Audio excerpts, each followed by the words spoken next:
For more on President Trump's recent threats to pull the U.S. out of the NATO alliance, we're joined by Politico defense reporter Jack Detsch in Washington. Jack, good morning to you.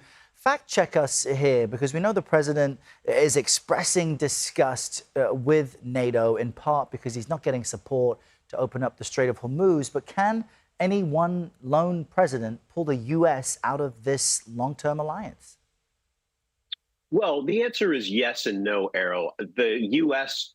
has the ability to pull out of NATO almost unilaterally. They would owe the alliance a year-long gap to try and adjust. But of course, the Senate, before Trump came into office, passed a bill that requires a two-thirds vote, two-thirds majority of the Senate to leave NATO. It's not clear that President Trump would have that. And then he would probably have a lawsuit on his hands, not just perhaps from Congress, but perhaps from private citizens. So this could very well end up in the Supreme Court if Trump did want to pull the U.S. out of NATO. Now, by now, most Americans know the president has a specific style to his negotiating. He can say kind of large, blustery things to kind of extract what he wants and perhaps find a middle ground. Do you get the sense that that's what this is really about? I mean, he did criticize NATO previously when it came to defense spending, and the alliance did increase the overall percentage. That's sort of the message we heard from several NATO officials. They thought this was more bluff. This was perhaps in line with the U.S. ranking up the pressure when it came to crises on Europe.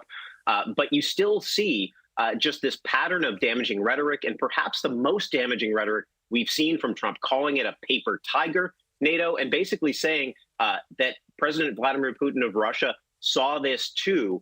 And you just see even confusion from within the ranks of former Trump officials. Some of those I spoke to said, look, Trump's signature foreign policy achievement is ramping up NATO defense spending from 2% to 5%, getting them to do more on the continent. Now he's asking them to pull away from that. So just huge confusion across the alliance. And because of that confusion and the messaging, do you get the sense that the strength of the alliance has been fundamentally shaken just by the president's comments? That's exactly the fear that I'm hearing from European officials, that basically, even if Trump doesn't decide to pull out of NATO, and certainly we didn't hear any talk of NATO in that speech last night, he could still starve it of high-level attention. He might not attend the NATO summit in Turkey this summer. He could starve it of military assets. And one German official I talked to said, look, with Trump in office, NATO is essentially meaningless. We're biding our time here, but the damage that we're facing is immense.